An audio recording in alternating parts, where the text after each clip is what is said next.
آداب، میں ہوں وسعت اللہ خان اور میرے ساتھ ہیں زرار کھوڑو اور شاہ زیب جیلانی۔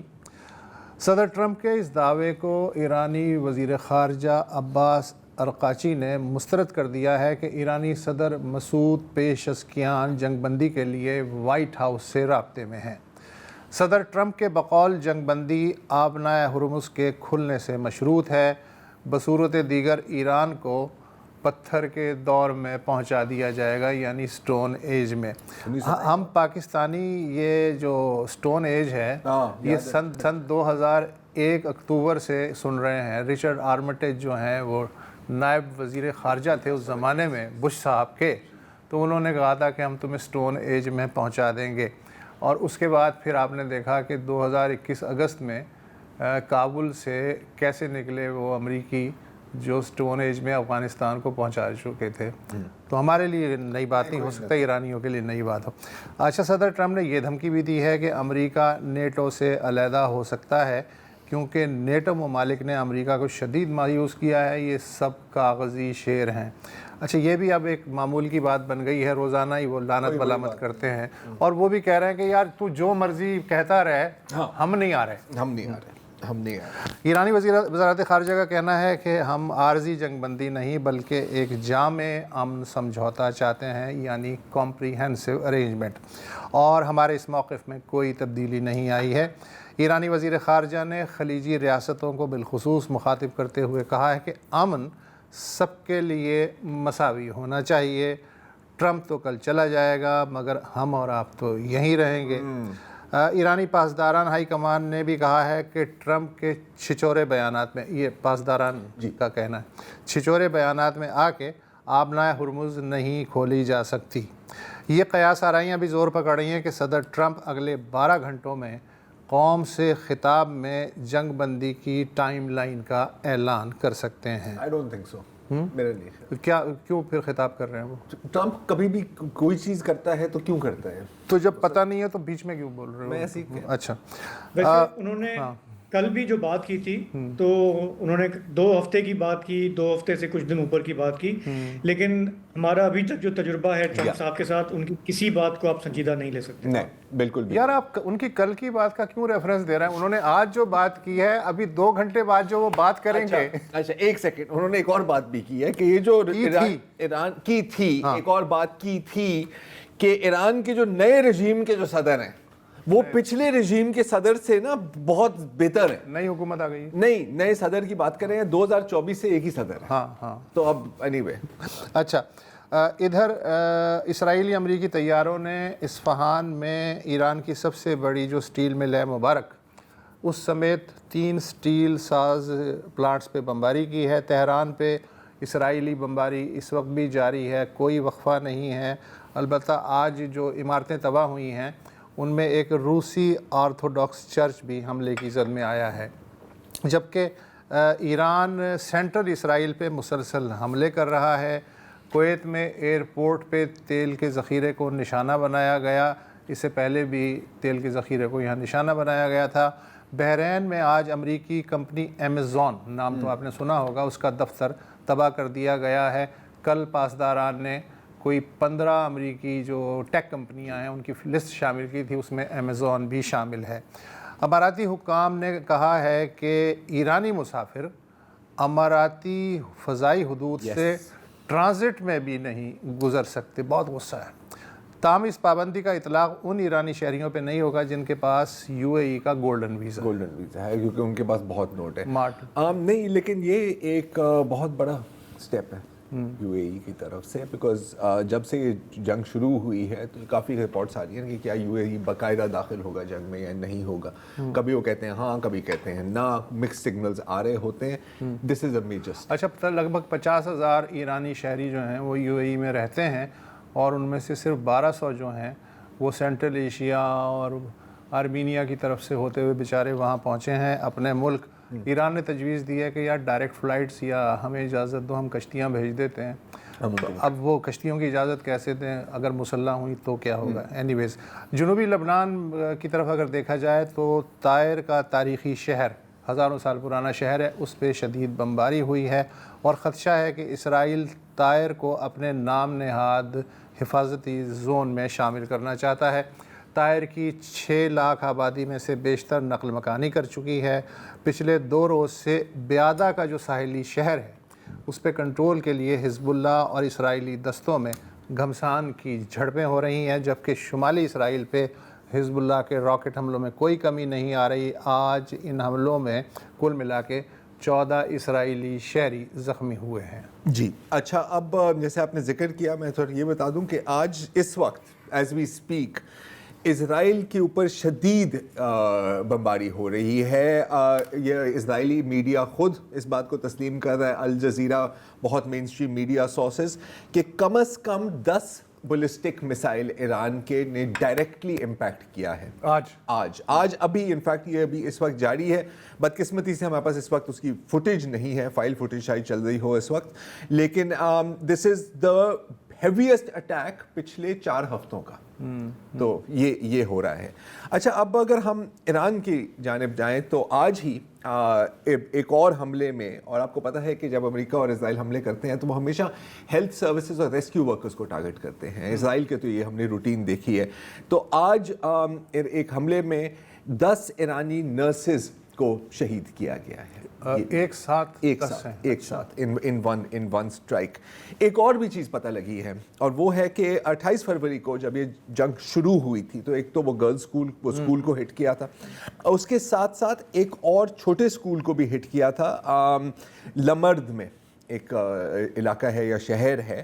اب ہمیں پتہ لگا ہے کہ وہاں جو ہٹ ہوئی ہے، وہ جو میسائل استعمال کیا گیا ہے وہ ایک نیا میسائل ہے جس کا نام ہے پرزم، اور یہ کبھی پہلے میدان جنگ میں ٹیسٹ نہیں کیا گیا، اور اس کی جو خاصیت اگر آپ اس کو کہہ سکیں یہ ہے کہ اس میں ہزاروں ٹنگسٹن سٹیل کے چھرے ہوتے ہیں۔ اب اگر آپ دیکھیں عمارت کو تو اس میں یہ چھوٹے چھوٹے نشان بنے ہوئے ہیں، ماچس کی ڈبیا کے سائز کی۔ یہ ہے وہ ٹنگسٹن پیلٹ۔ اس میں 21 اسٹوڈنٹس، جو اس وقت ان میں سے کئی لڑکیاں بھی تھیں جو اس وقت والی بال پریکٹس کر رہی تھیں، وہ اس میں شہید ہوئی ہیں۔ اس بومب کا مقصد عمارتوں کو تباہ کرنا نہیں ہے، صرف لوگوں کو تباہ کرنا ہے، قتل کرنا ہے، چیر پھاڑ دینا ہے بلکہ۔ اچھا، اب اس ساری بمباری کے باوجود، اور یہ مسلسل جاری ہے، ہم دیکھ رہے ہیں کہ ایرانی جو عوام ہے وہ بظاہر زیادہ متحد ہوتی جا رہی ہے۔ کل رات ایک بہت بڑا مظاہرہ ہوا حکومت کے حق میں، ظاہر ریاست کے حق میں، جس میں بہت ایرانی شہری باہر نکلے، اور ایسا نہیں ہے کہ وہ سارے شہری اپنے حکومت کے حامی تھے یا اس کے فین تھے۔ جیسے کہ ایک خاتون، اس کا ابھی میں کلپ دیکھ رہا تھا، یہ ان سے پوچھا گیا کہ یار آپ کیا خامنہئی صاحب کے حق میں؟ اس نے کہا کہ نہیں، مجھے بالکل نہیں پسند، مجھے یہ حکومت بھی نہیں پسند۔ تو یہ لگا کہ تم یہاں پہ کیوں نہیں آئے ہو؟ یہ لگا کیونکہ دوسری جانب جو ہیں ان سے مجھے نفرت ہے۔ اور پھر وہ یہ بھی کہتی ہیں کہ پچھلی روز میں یہاں پر ایک جلسے میں کہہ رہی تھی پہلوی کتا ہائے ہائے، تو ایک خاتون نے آ کے مجھے روکا کہ کس طرح کی باتیں کر رہے ہو؟ تو اس نے کہا کہ یار آپ کو کیا اعتراض ہے؟ اس نے کہا کبھی آپ نے دوبارہ کتوں کے بارے میں ایسی باتیں نہیں کرنی۔ ہاں ٹھیک ہے، مجھے یونیورسٹی کا ایک نعرہ یاد آ گیا، ایک صاحب کے لیے وہ نعرہ لگتا تھا کہ ان کو کتا کہنا کتے کی توہین ہے۔ یہ بیسکلی تو یہ جو جس خاتون نے ان کو روکا ہے ان کی بھی تقریباً یہی سوچ ہے۔ ایک اور ایرانی خاتون، میں ایرانی خاتون کی اس لیے بات کر رہا ہوں کیونکہ مغرب ہمیشہ کہتی ہے نا we are here to liberate women of Iran, تو یہ ویمن آف ایران یہ کیا کہہ رہی ہیں؟ یہ کہہ رہی ہیں کہ جی اگین بولتی جا رہی ہے کہ سب آپ ہمارے بارے میں جتنا جھوٹ بولا جاتا ہے آپ اس کو نہ مانا کریں، اور اگر یہ جب یہ جنگ ختم ہوتی ہے تو ہم ایک بہت بڑی طاقت بن کے ابھریں گے۔ ہو سکتا ہے کہ میں اس وقت تک زندہ نہ ہوں، لیکن جو زندہ ہیں وہ دیکھیں گے۔ اچھا، ایک بڑی مزیدار بات اس پورے جلسے میں کہ وہاں پر ایک شخص گھوم رہا تھا جس نے اپنی وہ ہوڈی پہنی ہوئی تھی، اور پھر ایک دم وہ اپنی ہوڈی کو پیچھے کرتا ہے اور پتہ لگتا ہے کون ہے؟ عراقچی صاحب۔ اچھا، دبئی کے جو حکمران ہیں وہ بھی مالز میں گھوم رہے ہیں لوگوں کو، ہاں مالز میں گھوم رہے ہیں لوگوں کو کانفیڈنس دینے کے لیے۔ اور فائنلی، اور یہ کلپ ہمیں ارنا کے اپنے ہی رپورٹر کی طرف سے آتا ہے کہ وہاں پر پاکستان کا بھی کچھ تھوڑا بہت ذکر ہوا۔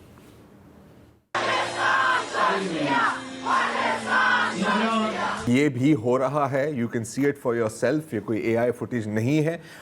پاکستان کا اگر ذکر کروں مختصر، تو کویت پیٹرولیم کارپوریشن کے ساتھ ایک ڈیل ہو گئی ہے کہ یار سنا ہے کہ آپ کے بڑے مسئلے ہو رہے ہیں وہاں سے تیل نکالنے کے, تو اگر آپ چاہیں تو آپ ہماری کشتیوں پہ نکال سکتے ہیں, کیونکہ پتہ نہیں کیوں ہمیں اجازت مل رہی ہے آپ کی کشتیاں پاکستان کا جھنڈا لگا کے. دیکھ مگر پیار سے یار میں ایک آؤٹ آف باکس بات کرنا چاہتا ہوں. کریں. پاکستان کے تقریباً 20 جہاز جو ہیں وہ ان کو الاؤ کیا گیا ہے کہ دو کر کے فیل آپ نکال سکتے ہیں جھنڈا لگا کے, اور اس میں ظاہر ہے کہ کویت کے جہازوں کا آپ نے ذکر کیا. یار ایک مثلاً انڈیا سے ٹھیک ہے ہماری لاکھ دشمنی صحیح, وہاں سینکڑوں مطلب 2-4 کلومیٹر کی پوری انڈیا میں لائنیں لگی ہوئی ہیں گیس کے لیے, بہت لوگ جو ہیں عام لوگوں سے تو ہماری لڑائی نہیں ہے. کیا یہ تجویز پیش کی جا سکتی ہے انڈیا کو کہ آپ جو ہیں اپنے شپ پہ پاکستانی جھنڈا لگا کے یہ LNG لے جا سکتے ہیں؟ میرے خیال میں یہ کانفیڈنس بلڈنگ کے لیے میرا خیال ہے یہ بہت اچھی بات ہوگی. اور دوسری میں اگر آپ نے انڈیا کا ذکر کر ہی دیا ہے, ویسے یہ میں بعد میں بات کرنا چاہ رہا تھا لیکن میں بھی کر بھی سکتا ہوں کہ آپ نے ہرمز میں جو بند ہوا ہے نا, اس سے صرف تیل کا مسئلہ نہیں ہے, اس سے بہت اور کیمیکلز کا مسئلہ ہے, جیسے کہ سلیکون آئل اور امونیا. تو ابھی میں انڈین میڈیا کی ہی رپورٹ دیکھ رہا تھا کہ اب وہاں پر خدشہ یہ ہے کہ کانڈمز کی مینوفیکچرنگ رک جائے گی, اور جو آبویسلی فیملی پلاننگ کے لیے ایک بہت بری بات ہے.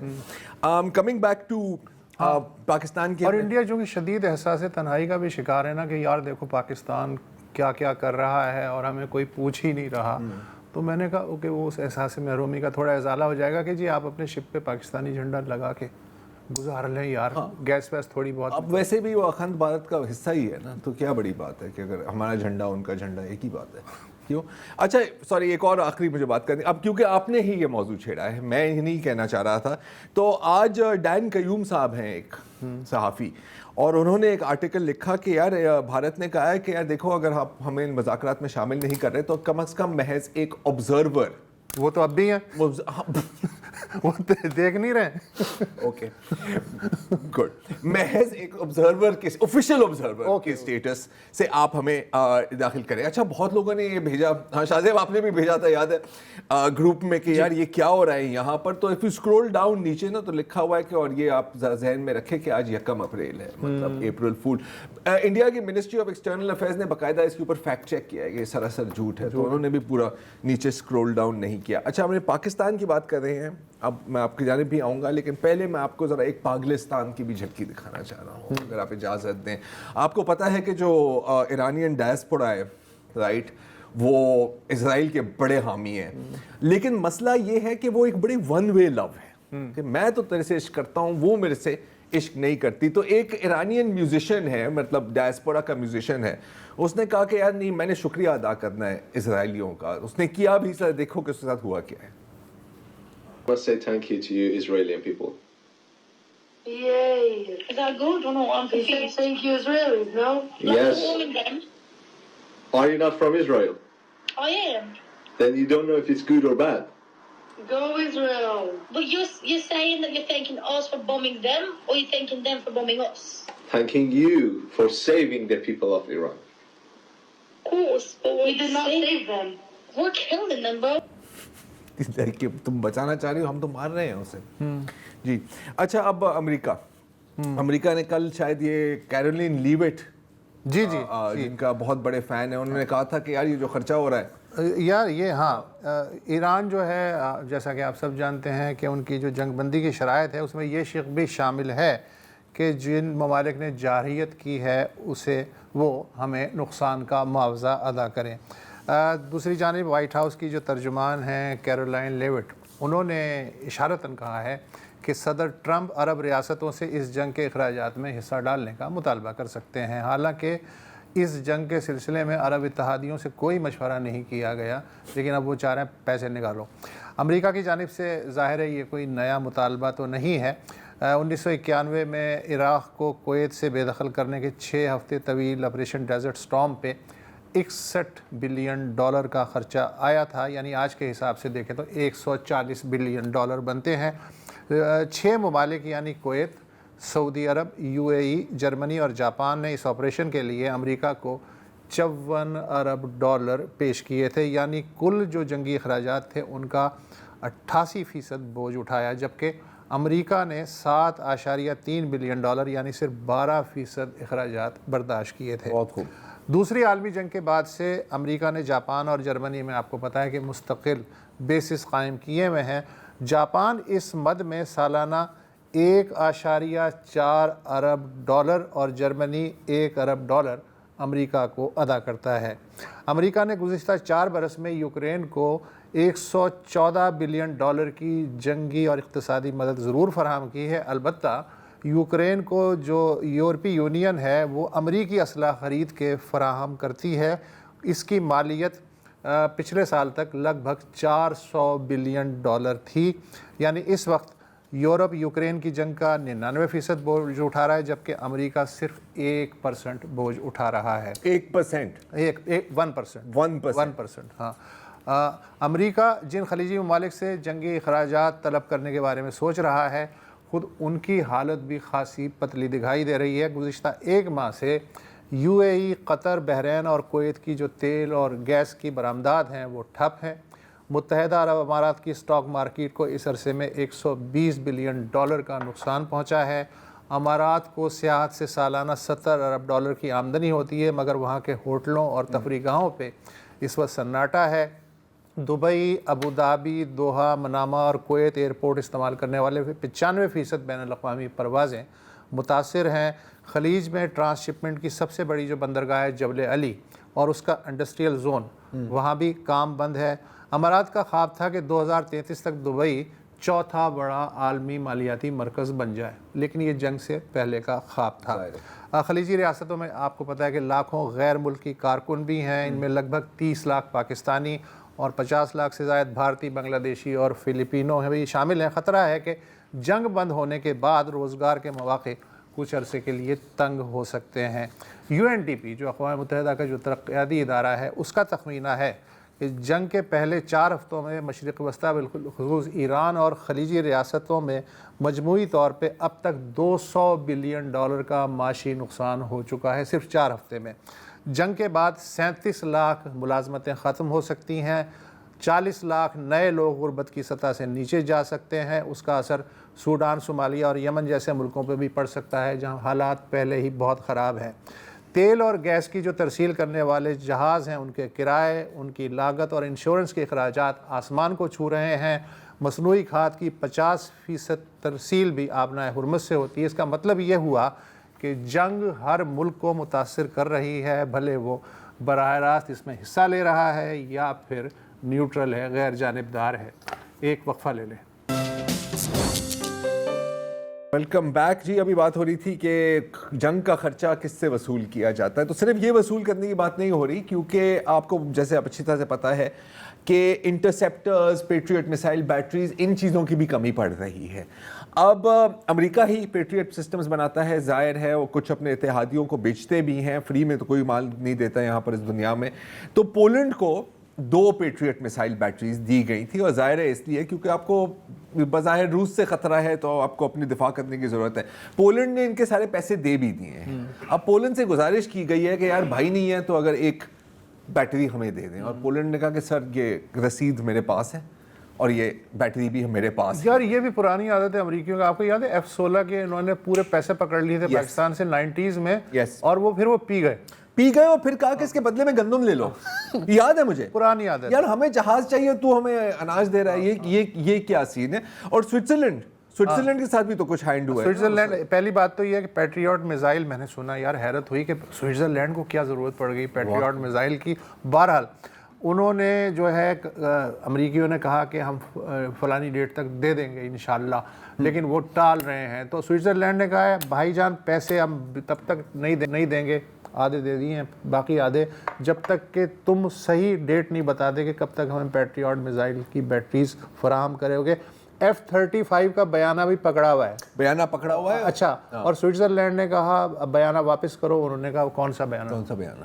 یار یہ چھوٹی چھوٹی ٹچی باتیں یار زیب نہیں دیتی ایک بڑے ملک۔ یار میرا خیال ہے یہ ملک بڑا بنا ہی اسی طرح ہے، لوگوں کے مال پال یہ بات تو درست ہے نہیں بات غلط نہیں ہسٹری میں this is true this is behind every great fortune is a great crime وسط یہ اکثر کہا جاتا ہے ان کی تو زمین بھی ان کی تھی سب کچھ لوٹ کا مال ہے سر انڈینس کی native American built on genocide grabbing نا اس لیے تو اتنا پسند ہے بہرحال اچھا یورپ کی اگر ہم بات کریں تو میرا خیال ہے کہ اس وقت سب سے زیادہ پریشانی جرمنی کو ہونی چاہیے کیونکہ ویسے ہی جرمنی کی جو انڈسٹریل مائٹ ہے اس کی بنیاد تھی کہ ہمیں سستی انرجی ملے گی روس سے جو ملتی رہی انٹل روس یوکرین کی جنگ شروع ہوئی نارڈ سٹریم کی جو پائپ لائن ہے وہ تباہ کر دی گئی یہ ہم سب کو جانتے ہیں اور جرمنی میں کئی سالوں سے اکنامک ریسیشن چل رہی ہے اور پھر سونے پہ سہاگا آئے ایران پر جنگ اور ایران پر جنگ کے بعد پیٹرول کی قیمتیں جرمنی میں تقریباً 15 سے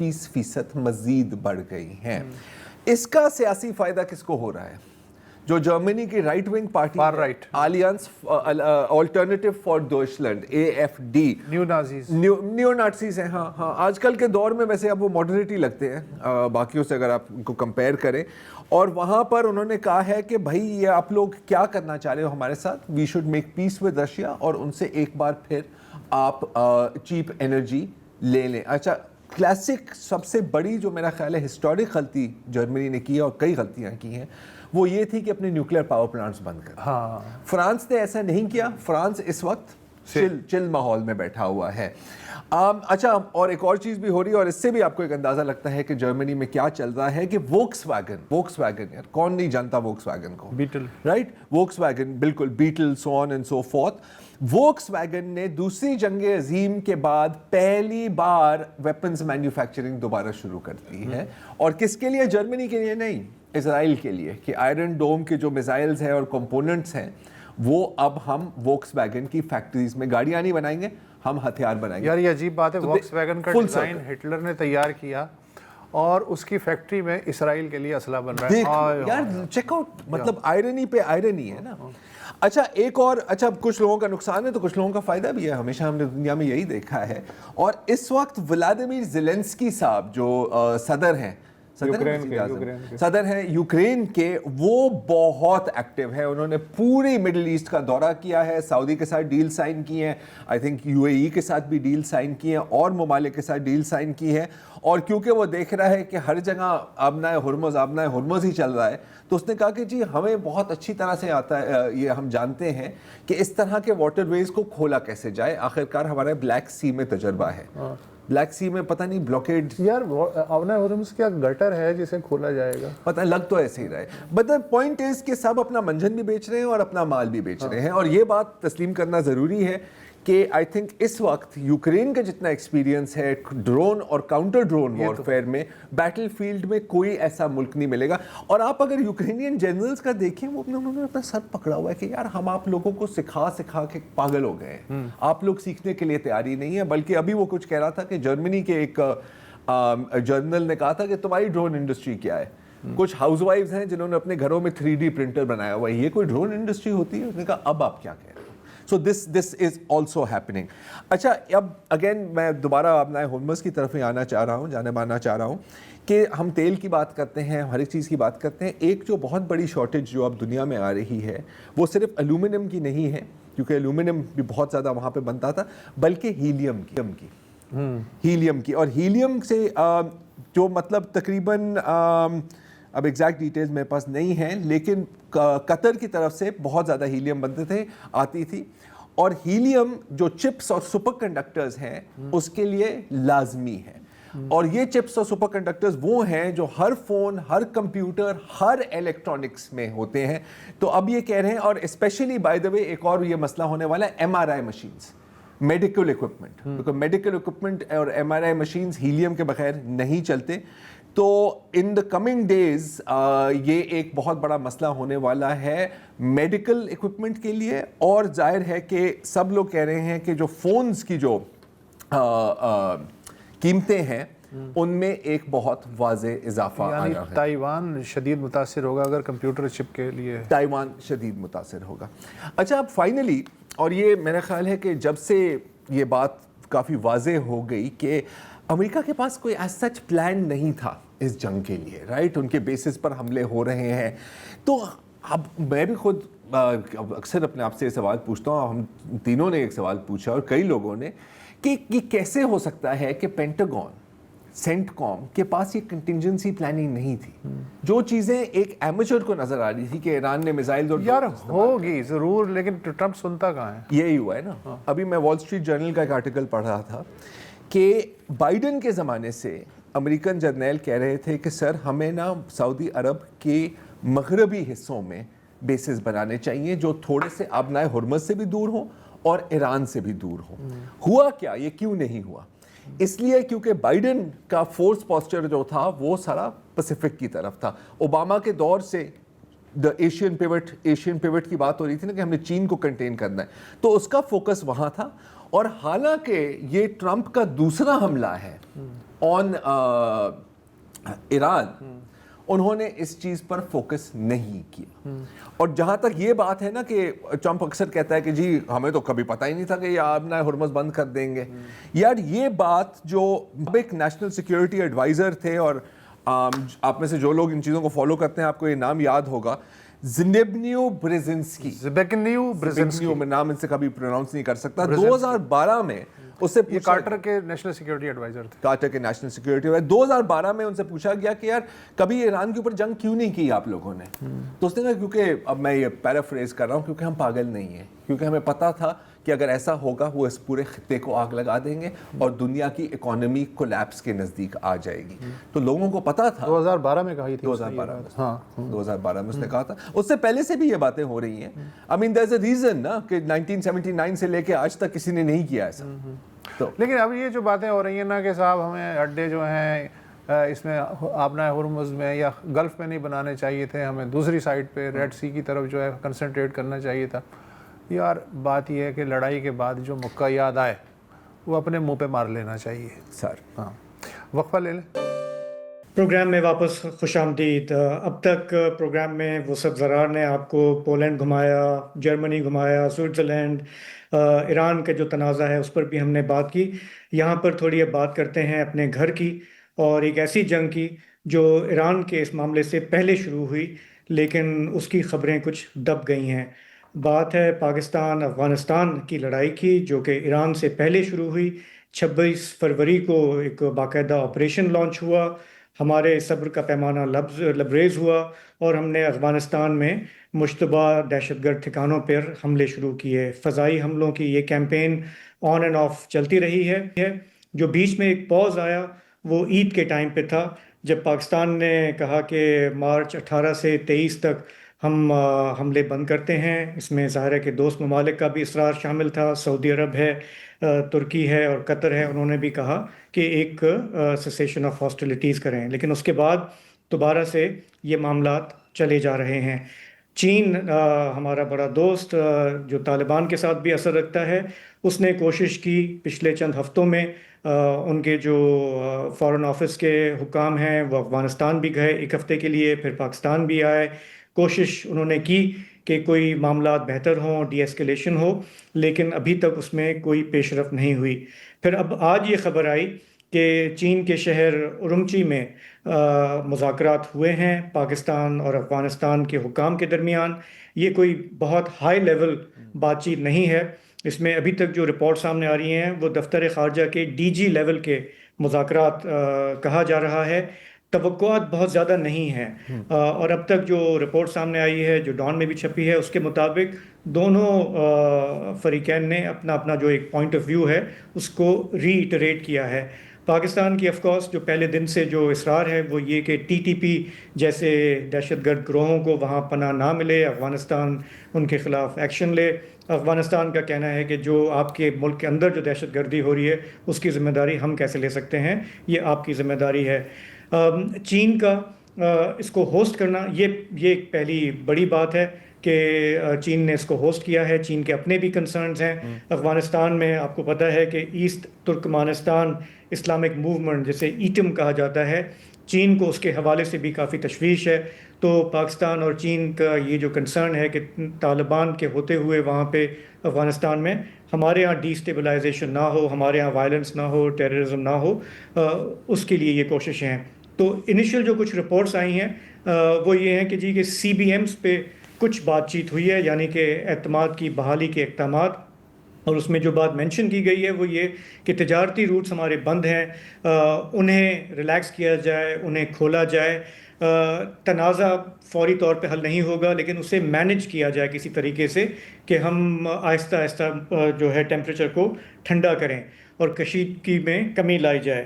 تو زرار آپ بھی دیکھ رہے تھے آج کہ یہ جو ٹریڈ کے حوالے سے ہے کچھ شاید موومنٹ نظر بھی آئی ہے تورخم بارڈر اچھا، کے اب حوالے اس سے۔ میں نا تھوڑی سی کنفیوژن ہے شاہ زیب، وہ یہ ہے کہ تورخم کو کچھ کنڈیشنز کے تحت کھولا گیا ہے، لیکن سننے میں یہ آ رہا ہے کہ یہ صرف ان افغان کے لیے ہے جن کو واپس افغانستان بھیجنا ہے۔ تو ابھی ون وے ٹریفک ہے، اگین پہلے سے ایک آپ سپوز ون سٹیپ اہیڈ ہے، لیکن جیسے آپ نے کہا کہ اس وقت بہت زیادہ امید نہیں رکھنی چاہیے، کیونکہ ابھی جو طالبان کی طرف سے آیا ہے وہ یہی ہے کہ جی ہم لکھ کر آپ کو ضمانت دینے کے لیے تیار ہیں، تو وہ تو پہلے ہی تھے اور لکھی ہوئی ضمانت کی کوئی اہمیت نہیں ہے۔ یہاں پر پاکستان کا موقف بڑا کلیئر ہے کہ آپ ہینڈ اوور کریں ٹی ٹی پی کی لیڈرشپ کو، اور یا آپ ٹھوس اقدامات لیں۔ تو ایک پرچی پر آئی ایم سوری لکھنے سے تو ظاہر نہیں ہوگا۔ ایک اور خبر جو ابھی کی ہے، خوراسان ڈائریز یہ رپورٹ کر رہے ہیں کہ کچھ مقامات پر بارڈر پر اس وقت جھڑپیں بھی ہو رہی ہیں، but that does not mean a complete break down. لگ ایسے رہا ہے شاہ زیب اور وسعت کے کچھ لیول پر، اور جیسے آپ نے بالکل کہا کہ لو لیول پر اس وقت باتیں ہو رہی ہیں، مذاکرات بھی جاری رہیں گے لیکن آپریشن بھی جاری رہے گا۔ اب میں کچھ رف ایسٹیمیٹس دیکھ رہا تھا، میں آخری بات کر دوں کہ جب سے یہ آپریشن شروع ہوا ہے تو تقریباً 60 سے 65% کمی آئی ہے ان terrorism compared to the last couple of months، جو ہمیں پتہ ہے کہ بالکل ہی عروج پہ چلی گئی تھی، بلکہ انفیکٹ گلوبل ٹیررزم رپورٹ میں Pakistan is right now number 1 for terrorist attacks۔ جی تو کوئی بھی یہ ایکسپیکٹ نہیں کر رہا کہ یہ جو رمچی میں بات چیت ہو رہی ہے اس میں کوئی بڑا بریک تھرو ہوگا، کیونکہ ابھی یہ نچلی سطح پر ہے۔ دونوں طرف سے جو کشیدگی ہے، جو فنگر پوائنٹنگ ہے، اس کا آج بھی ہم نے دیکھا کہ افغانستان کے بعض اکاؤنٹس نے ایسی ویڈیوز پوسٹ کی ہیں جس میں دعویٰ کیا گیا کہ یہ جو ڈیورنٹ لائن پہ فینسنگ ہے ہم اس کو اکھاڑ رہے ہیں، اور اس میں دکھایا گیا کہ باقاعدہ آئی تھنک کلپر سے جو ہے وہ اس کو ڈسٹروائے کیا جا رہا ہے۔ تو پاکستان نے پھر آج ایک وضاحتی بیان بھی دیا، اس کو فیکٹ چیک بھی کیا اور کہا کہ یہ سب جھوٹ ہے، ہماری جو اتنا لمبا بارڈر ہے، پورس بارڈر ہے، اس پہ ہم نے برسوں لگا دیے، بہت پیسہ بھی لگایا اس کو فینسنگ کرنے پہ، اور وہ قائم و دائم ہے اور اس کو کوئی ایسا خاص نقصان نہیں پہنچا۔ تو اس سے بھی یہ بیان بازی، فنگر پوائنٹنگ جو چل رہی ہے، اس سے بھی یہ ظاہر ہے کہ اس وقت حالات کافی خراب ہیں اور انہیں ٹھیک کرنے میں ابھی ٹائم لگے گا اور کوششیں اور کرنی ہوں گی۔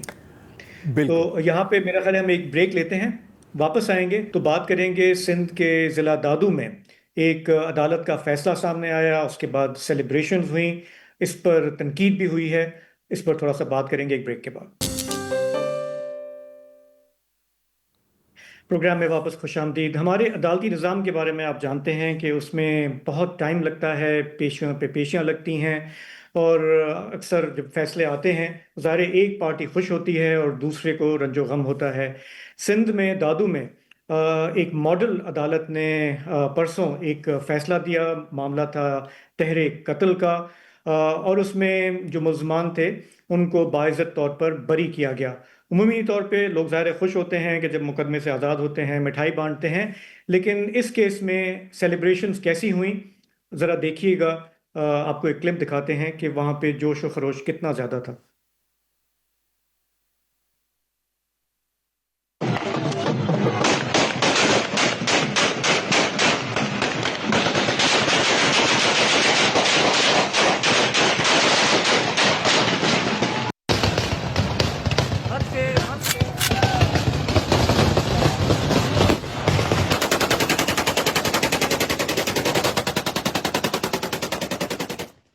فائرنگ چھوٹی موٹی نہیں تھی، شدید تھی اور کافی لمبے عرصے تک چلتی رہی۔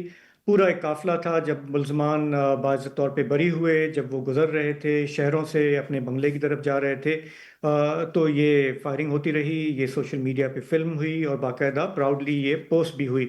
یہ معاملہ ہے تحریک قتل کا، جو ہوا آج سے کوئی 8 برس پہلے، جنوری 2018 میں۔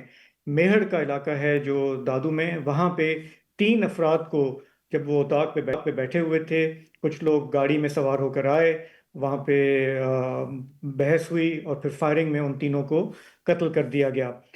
یہ معاملہ جو ہے انسداد دہشت گردی کی عدالت کے تحت مقدمہ چلنا تھا، 3 ماہ میں فیصلہ ہونا تھا، لیکن 8 سال گزر گئے اور یہ فیصلہ پیر کے دن سامنے آیا۔ اس جو معاملہ ہے اس کی پیروی کی ام رباب نے، جن کے والد مختار چانڈیو، دادا کرم اللہ اور چچا قابل چانڈیو جو ہیں ان کو قتل کیا گیا تھا۔ ام رباب جو ہیں انہوں نے بہت اس پہ بھاگ دوڑ کی، سپریم کورٹ تک گئیں، معاملہ واپس یہاں پہ آیا۔ ظاہر ہے کہ جس دن فیصلہ آیا اس دن وہ رنج و غم میں تھیں۔ ان کا جو فیس بک پیج ہے اس پہ وہ کافی ایکٹیو ہیں۔ ان کا جو ریاکشن سامنے آیا پہلے وہ دیکھ لیتے ہیں۔ میں خود قانون کی طالب علم ہوں، میں خود ایک وکیل ہوں اور میں عدالتوں کا احترام جانتی ہوں، میں عدالتوں کا تقدس جانتی ہوں۔ میں نے پرامن رہ کر آئین اور قانون کی مکمل پاسداری کی ہے۔ 9 سال تک میں کورٹس کے چکر کاٹتی رہی ہوں۔ کس طرح سرداروں کے ہتھیاروں والے بندے، پرائیویٹ بندے جو ہے وہ کراس کر کے پہنچے اور بس آپ کے جج صاحب کی سگنیچر کرنے کی ضرورت تھی، سگنیچر ہونے کے فوراً بعد وہ ہتھیار کی نمائش کرنے لگے۔ دادو شہر میں تو دفعہ 144 نافذ تھا نا، تو اس کا جواب مجھے کون دے گا؟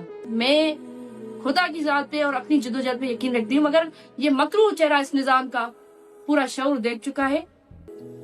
حیرانگی کی بات ہے کہ اسٹیٹ مشینری استعمال کی گئی سرداروں کو پروٹیکٹ کرنے کے لیے، قاتلوں کو پروٹیکٹ کرنے کے لیے۔ ایک پیغام دیا گیا بیسیکلی کہ جو بھی سردار وڈیرے کے خلاف اٹھنے کی حمایت کرے گا تو ان کے لیے اس طرح ہوگا کہ جو کرائے کے قاتل ہوں گے، جو دن دہاڑے گولیاں چلا کے آپ کو قتل کر دیں گے نا، ان کے خلاف بھی کوئی ایکشن نہیں ہو۔ یہ پیغام دیا گیا ہمیں۔ میں 12 کہہ چکی، پہلے بھی کہہ چکی، میں اسلام آباد تک جا چکی، سپریم کورٹ تک جا چکی کہ مجھے یہ خدشات تھے کہ سندھ میں انصاف ہونا مشکل ہی نہیں ناممکن ہے، کیونکہ سندھ ہے ہی وڈیروں کا۔ ام رباب کا کہنا ہے کہ جو یہ فیصلہ آیا ہے بریت کا، اس کو یہ ہائی کورٹ میں چیلنج کریں گی، لیکن جن سرداروں کا انہوں نے ذکر کیا اور جن 8 ملزمان کو عدالت نے بری کیا، اس میں پاکستان پیپلز پارٹی کے 2 MP شامل ہیں، سردار خان چانڈیو اور ان کے بھائی برہان چانڈیو، با اثر لوگ ہیں۔ جب ان کو آزاد کر دیا گیا تو اس کے بعد انہوں نے کہا کہ یہ مقدمہ پہلے سے ہی جھوٹا تھا، ہم پر خامخواہ الزامات تھے، ہم اس کو بھگتتے رہے، اور چونکہ عدالت نے کے پاس کوئی ثبوت نہیں پیش کیا گیا، صرف باتیں کی گئیں، تو ہمیں آخر باعزت طور پہ بری کر دیا گیا ہے۔ ان سے ہمارے کولیگ نادر گرمانی نے 2 دن پہلے ڈان نیوز کے پروگرام میں ان سے پوچھا کہ چلیں بریت تو ہو گئی، عدالت کا فیصلہ آ گیا، یہ اتنی زیادہ جو فائرنگ ہوئی اور جو یہ سوشل میڈیا پہ چلے، اس کا کیا جواز تھا؟ اور یہ کہ یہ جو تاخیر ہوئی مقدمے میں 8 سال کی، وہ کیا اس وجہ سے تھی کہ ریاست حکومت جو ہے وہ آپ کے ساتھ تھی؟ کہیں بالکل تاخیر نہیں ہونی چاہیے۔ تاخیر ہوتی ہے ان لوگوں سے جو کیس چلانا نہیں چاہتے۔ اچھا جی بالکل، آپ آن در کا 450 پیشیوں سے یہ آپ کے سامنے ہوگا کہ وہ کتنی پیشیوں پہ ان کے وکیل آئے ہیں اور کتنی پیشیاں ان کے وکیلوں نے جو ہے نا وہ اپنے پیشیوں پہ ڈیٹس لیے ہیں۔ وہ یہ چلانا نہیں چاہتے تھے، ان کا ہی یہ مسئلہ تھا کہ ہم جو ہے نا ایک طرح کا جتنا لنگر آن کر سکیں اس چیز کو اتنا۔ ہم پہلے دن سے اس کیس کے لحاظ سے پہلے دن سے اس کورٹ میں ایک پیشی بھی ہم نے وہ ضائع نہیں کی، ایک پیشی بھی ایسی نہیں تھی جس پہ ہم۔ تو پیپلز پارٹی کے MPs نے کہا کہ جی یہ جو فائرنگ والا پورا واقعہ ہے ہم اس کی مذمت کرتے ہیں، اور کل یہ خبر آ گئی کہ جو اتنی ساری عوامی تنقید ہوئی گورنمنٹ پر اور ان کے لوگوں پر، اس کے بعد سے 10 لوگوں کو گرفتار کر کے تھانے میں ڈال دیا گیا ہے اور ایک FIR بھی کاٹ دی گئی ہے۔ اس وقت نثار کھوکھر سینئر صحافی ہمیں جوائن کر رہے ہیں پروگرام میں۔ نثار، آپ نے یہ جو پورا معاملہ ہے 8 سال سے اس کو تھوڑا فالو اپ کیا ہے، ہمارے ان دیکھنے والوں کے لیے جنہوں نے اس کو کلوزلی فالو نہیں کیا، تھوڑا ریمائنڈ کرائیں گے کہ یہ جو اسٹرگل ہے، مطلب میں دیکھ رہا تھا کہ کچھ 400 سے زیادہ پیشیاں ام رباب بھگت چکی ہیں اور ان کا کہنا ہے کہ ہمیں انصاف نہیں ملا، تو یہ معاملہ شروع کیسے ہوا اور یہاں تک ہم کیسے پہنچے؟ جی شکریہ شاذر۔ یہ معاملہ شروع ہوا میہر سے. میہر جو کہ چھوٹا سا ٹاؤن ہے, small town of Dadu district, اور وہاں پہ 17 جنوری 2018 کو ٹرپل مرڈر کیس ہوا. جیسے آپ نے انٹرو میں بتایا, ٹرپل مرڈر کیس میں عمر رباب کے جو والد صاحب ہیں, ان کے دادا ہیں اور چچا, ان کا قتل ہو گیا. اس کے بعد شاید یہ کیس نارمل جیسے کیسز ہوتے ہیں اس طرح کا ہی ہوتا, لیکن 2018 میں ہی انہوں نے Karachi registry supreme court of Pakistan کے چیف جسٹس اس وقت کے جسٹس ثاقب نثار کے سامنے اپنی پروٹیسٹ بھی کیا, اور انہوں نے ان کا جو کارواں ہے گاڑیوں کا اس کو جا کے روکا اور پروٹیسٹ کیا. اس کو بتایا کہ ہمارے ساتھ ظلم ہوا ہے, یہ کیس درج نہیں ہو رہا, انہوں نے اس وقت یہ کہا تھا. تو سپریم کورٹ آف پاکستان شروع سے ہی اس کی ڈائریکشن سی, تو یہ کیس ابھی سپریم کورٹ تک نہیں پہنچا تھا, لیکن سپریم کورٹ کی جو ڈائریکشنز تھی وہ ضرور آ گئی. اس کیس میں آپ کو بتاتا دوں شاہد کہ 7-8 سالوں میں سپریم کورٹ اور سندھ ہائی کورٹ نے کئی مرتبہ ڈائریکشنز کے لیے ضرور دونوں فریقیں جو ہیں وہ ہائی کورٹ جا چکی ہیں, اور ہائی کورٹ اور سپریم کورٹ نے ڈائریکشنز دی ہیں. ماڈل کورٹ دادو جو ہے, جو کہ جیسے آپ نے بتایا کہ اسپیڈی ٹرائل کورٹ ہوتی ہے, اس کو یہ معاملہ جو نمٹانا تھا وہ چند ویکس کی بات تھی, لیکن ابھی ہم سب دیکھ رہے ہیں کہ اس کو 7-8 سال ہو گئے. یہ امپورٹنس اس لیے بھی اس نے حاصل کی کہ اس کا جو کیس کا فیس ویلیو ہے وہ عمر رباب تھی. Umar Rabab she is a young lady from rural area. سب لوگ کہہ رہے ہیں کہ بھائی گاؤں کی ایک لڑکی ہے, وہ اس میں اتنی جرت آ گئی ہے کہ فیوڈل لارڈس کو وہ جو ہے وہ چیلنج کر رہی ہے, اور جگہ جگہ پہ اپنا کیس جو ہے وہ پلیٹ کرتی ہے. She was student of the LLB اس وقت, لیکن ابھی تو وہ وکیل ہیں.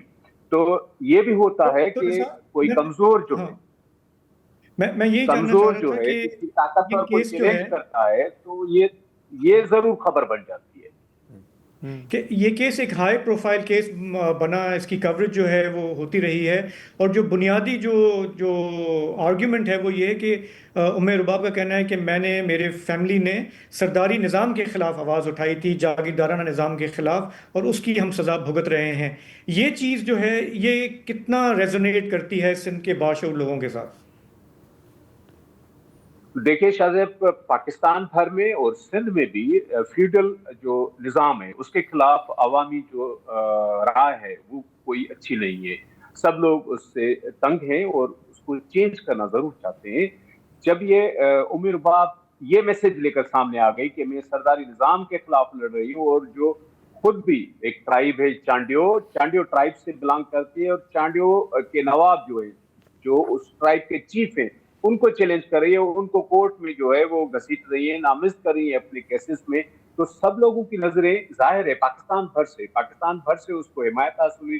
اس وقت کی PTI گورنمنٹ کے جو وزیر ہیں مراد سعید دیگر, ان کے ساتھ ان کے فوٹو ہے. آپ دیکھیں گے کہ کئی مرتبہ وہ اسلام آباد گئی, لاہور گئی ہیں, ہر جگہ پہ جہاں بھی اس کو موقع میسر ہوا انہوں نے اپنی بات ضرور کی ہے اور آواز اٹھائی ہے. اور اس کا سلوگن ہی یہی ہے کہ ہم سرداری نظام کے خلاف ہیں, جس کے خلاف ابھی سردار چانڈیو نے کہا ہے کہ اگر وہ سرداری نظام کے خلاف ہے تو دوسرے جو دیگر افراد اس کی مدد کریں وہ کون سے ہاری ہے, وہ بھی سردار ہیں. تو اس طرح کی ایک چکلش جو ہے وہ بالکل ظاہر ہے کہ یہ چیزیں جو ہیں اس کی وجہ سے ایک سمبل بنا. وقت کی قلت آ گئی ہے, لہٰذا بات آپ نے بہرحال مکمل کر دی ہے, تو پروگرام کو ہم یہیں وائنڈ اپ کرتے ہیں. اجازت دیجیے, خدا حافظ.